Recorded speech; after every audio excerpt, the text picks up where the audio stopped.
Afin de rembourser le prêt hypothécaire de son mari, une femme s'est vendue au directeur de la banque pour obtenir un délai de grâce de 3 mois. Elle pensait qu'il ne s'agissait que d'une transaction d'intérêt. Mais alors que Nina s'apprêtait à oublier cette expérience, Charlie, le directeur de la banque, appelle soudainement. Давай встретимся. Завтра в 4. В том же номере, как тогда.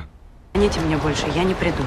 En pensant à son mari à la maison, Nina a immédiatement refusé. Elle a décidé de noyer ses souvenirs dans ses études. Mais c'est à ce moment-là, sa meilleure amie l'a appelée pour l'inviter à faire du shopping. De mauvaise humeur, Nina allait refuser, mais son mari a insisté pour qu'elle sorte prendre l'air. Après un moment d'hésitation, Nina a finalement quitté la maison, mais alors qu'elle attendait le bus pour le centre commercial au bord de la route, elle n'est pas montée dans la voiture. L'idée de retrouver son amant ne cessait de revenir dans son esprit malgré elle, sachant que Charlie l'attendait. Après une brève réflexion, elle héla un taxi et se rendit à l'hôtel, à 15h59, alors que Charlie s'apprêtait à partir.